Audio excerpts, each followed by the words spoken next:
بحث کرتے ہیں آپ، بحث سے آپ الجھ جائیں گے، آپ کو پریشانی ہوگی۔ بحث تو میاں بیوی کی ہو جائے نا تو تلخی بڑی ہو جاتی ہے، حالانکہ بڑا قریبی رشتہ ہے کہ نہیں؟ بحث ہو جائے تو تلخی ہو جاتی ہے، جھگڑے ہو جاتے ہیں۔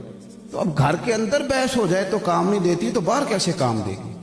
جو حالات سے کبھی بحث، اور اپنے سٹیٹس کو ملوز خاطر رکھیں۔ جب آپ چھوٹے آدمی پر برس رہے ہوتے ہیں، اور میں اکثر کہتا ہوں کہ میاں بیوی کی لڑائی میں ہمیشہ قصور میاں صاحب کا ہوتا ہے۔ ہو گیا انہوں ناراض تسی؟ من پتا سی تساں ہو جانا ہے، پھر تسی اس گل تو بھی پریشان ہو کہ اتوں ویڈیو بھی پہ بندی اور کتنے کتنے جانی ہے، تو حضرت صاحب نے اتنا بڑا فتویٰ دے دیا ہے۔ یہ میں اس لیے بات کرتا ہوں، اکثر کرتا ہوں کہ میاں بیوی کی لڑائی میں غلطی میاں صاحب کی اس لیے ہوتی ہے کہ اس بیچاری کی تو عقل تو آدھی ہے، تو تیری تو پوری ہے نا، تو بڑا پاگل ہے جو بحث کیے جا رہا ہے۔ تو مہربانی کر، تو تھوڑا ٹھہر جا، اس لیے کہ وہ بیچاری وہ آپ کئی باتیں ساری رات سمجھائیں، پر سویرے آپ اٹھیں تو جہاں وہ کھڑی تھی وہ سویرے وہیں کھڑی ہوتی ہے۔ کیوں؟ میری بات کو سمجھو۔ اللہ تعالیٰ نے کسی عورت کو نبوت دی، عورتوں کی بڑی شان ہے، جنتی جب عورتوں کی سردار ہیں سیدہ فاطمہ، امت نے دین سیکھا ہے سیدہ عائشہ صدیقہ سے۔ ان کی عظمت کا انکار، نبی کو پیدا تو عورت ہی کرتی ہے نا، لیکن اللہ نے عورت کو نبوت نہیں دی، عورت بیعت نہیں کرتی، منصب امامت نہیں عورت کا۔ کیوں نہیں؟ اس لیے کہ اس بیچاری کا شعور جتنا ہے اس کے مطابق اس سے کام لیا جائے۔ آپ بحث کرتے ہیں، کبھی بھی بحث نہ کریں۔ اللہ کے بندوں نے تو بڑے بڑے لوگ جو بحث کرنے آئے نا، ان سے بھی بحث نہیں کی۔ میں رب کریم کے بندوں کی شان بتا رہا ہوں۔ انہوں نے بحث حضرت فخر جہاں دہلوی رحمۃ اللہ علیہ، صوفیہ میں بہت بڑا نام ہے، یہ جتنا سلسلہ ہے نا چشت کا، یہ سارا اوپر جا کے حضرت مولانا فخر جہاں دہلوی کا مرید بنتا ہے۔ حضرت فخر جہاں دہلوی جامع مسجد دلی کے خطیب تھے، اور ہزاروں لاکھوں لوگ جمعہ پڑھنے آتے تھے، اور آپ کو اللہ نے یہ اعزاز دیا تھا کہ جو آپ کے سامنے کھڑا ہوتا تھا اسے بتانا نہیں پڑتا تھا میرے دل میں کیا ہے۔ بندہ سامنے کھڑا ہوتا تو حضرت ہاتھ اٹھا دیتے، یا اللہ بے اولاد ہے، دعا کرانے آیا، اسے اولاد کی دولت عطا فرما۔ کوئی آیا ہے سامنے کھڑا ہوا ہے تو یا اللہ یہ بے روزگار ہے، اسے روزگار۔ اور اس پر حدیث دلیل ہے، اتقوا فراست المومن فإنہ ینظر بنور اللہ، او کما قال صلی اللہ علیہ وسلم، ترمذی میں ہے۔ حضور نے فرمایا کہ مومن کی فراست قلبی سے ڈر جاؤ، وہ اللہ کے دیے ہوئے نور سے دیکھا کرتا ہے۔ تو اب ان کا رش آہستہ آہستہ زیادہ ہونے لگا، دنیا زیادہ عقیدت مند ہونے لگی، یہ لوگوں کو گوارا نہیں ہوتا، پھر کوئی نہ کوئی کہانی بناتے ہیں، اور ہمارے دور میں کوئی نہ کوئی کلپ کاٹتے ہیں آگے پیچھے سے اتار کے، پھر وہ کوئی نہ کوئی جو ہے نا وہ پراپوگنڈا کرتے ہیں، مزاج بن جاتا ہے۔ تو حضرت فخر جہاں دہلوی کا جب عروج ہونے لگا تو بادشاہ فکر مند ہو گیا، اس نے کہا کہ اگر یہ پیر اسی طرح عروج پہ چلا گیا تو میرا تختہ الٹ دے گا، کیا کریں؟ ایک طوائف کو بلایا، ایک سازش رچی، اس طوائف کو کہا اس طرح کر کے اداکاری کرنی ہے، اسے پیسے دیے، وہ مان گئی۔ حضرت جمعہ پڑھ کے سیڑھیاں اتر رہے تھے، ادھر دائیں بائیں آگے پیچھے مریدوں کا رش تھا، حضرت نیچے اتر رہے تھے تو وہ خاتون نہ بڑی بن سنور کے سامنے آ کے کھڑی ہوئی، اور چونکہ اداکار بڑے تیز ہوتے ہیں، فنکار تو کوئی بھی ہو نا، کسی سٹیج پہ بھی ہو فنکار، تو فن کا مظاہرہ کرنے سے باز آتا۔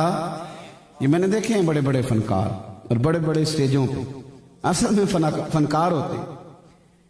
تو وہ فنکار عورت تھی، اس کو بڑا طریقہ آتا تھا، وہ آئی تو گفتگو یوں شروع کی کہ جیسے بڑی جاننے والی ہو پرانی، طبیعت کیسی ہے، وہ کمر میں درد تھی، اس کا کیا اب حال ہے، لوگ بڑے پریشان ہیں کہ حضرت کو بڑا جانتی ہے طوائف۔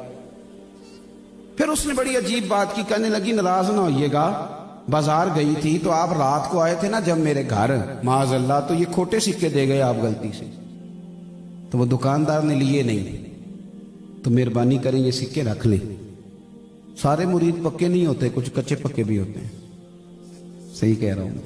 وہ جو کچے پکے تھے نا، کچے پکے، وہ پریشان ہو گئے کہ ہم نے ویسے کبھی پوچھا نہیں کہ بابا رات کو کہاں ہوتا ہے، ہم تو گھر چھوڑ کے آتے ہیں، تو یہ کبھی پتہ نہیں کیا یہ رات کو کہاں ہوتے ہیں۔ کچے پکے پلپلے جو تھے وہ کبھی دائیں نکل جائیں کبھی بائیں نکل جائیں، سوچیں ان کی بکھرنے لگی۔ لیکن رب کا بندہ تو پکا ہوتا ہے، وہ تو کچا نہیں نہ ہوتا، اسے پتہ ہوتا ہے کہ وَلِلَّهِ الْعِزَّةُ وَلِرَسُولِهِ وَلِلْمُؤْمِنِينَ، عزتیں اللہ کے پاس، رسول اللہ کے پاس اور رب رسول کو ماننے والوں کے پاس۔ فرمانے لگے حضرت فخر جہاں دہلوی، جب بی بی نے بات پوری کر لی تو آپ نے نا جیب میں ہاتھ ڈالا اور اصلی سکے نکالے اور 3 دفعہ فرمایا، بیٹی، او میری بیٹی، او پیاری بیٹی، تو دے جا نقلی سکے، اصلی لے جا، اور پتر ڈرامہ کرنے کی ضرورت کوئی نہیں، جب بھی ضرورت پڑے نا تو آ جانا، اصلی سکے مل جائیں گے اور فخر جہاں کا دروازہ بھی تجھے کھلا ہوا ہی ملے گا۔ کوئی وضاحت نہیں، زیادہ وضاحتیں نہ دیا کرو، زیادہ وضاحتیں دینے والے کو لوگ جھوٹا سمجھ لیتے ہیں، زیادہ وضاحتیں نہیں دینی چاہیے۔ حضرت نے کوئی لمبی وضاحت نہیں دی، اترے اسٹیج سے، وہ سیڑھیوں سے جب نیچے گئے تو بی بی کو کہہ گئے، بیٹی بیٹی بیٹی، اس پہ سختہ طاری ہو گئی، بولنے کے قابل نہ رہی۔ جب حضرت سیڑھیاں اتر گئے تو دوڑ کے آئی، قدموں میں گری اور اس طرح چیخے مار کے روئی کہ لوگ پریشان ہو گئے، کہنے لگی، او بابا، کس مٹی اور کس سندل اور کس کستوری کا تو بنا ہوا ہے؟ میں تو وہ بی بی ہوں کہ کبھی دلی میں کسی نے نہ بہن سمجھا نہ بیٹی سمجھا، نہ کسی نے مجھے احترام دیا، میں تجھے بدنام کرنے آئی تھی اور مجھے کیچڑ میں لتھڑی ہوئی کوئی تو نے بیٹی بنا لیا ہے۔ یہ لفظ کہہ کے اس نے نقاب چہرے پہ ڈالا اور کہنے لگی، اب میں دلی والوں کو بتاؤں گی فخر جہاں کی بیٹی کس طرح کی ہوتی ہے، آج کے بعد میرا کوٹھا سمجھ کے نہ آنا، میں اسے مسجد بناؤں گی، قیامت تک محمد عربی کے نام کی اذانیں پڑھی جائیں گی، صلی اللہ علیہ وسلم۔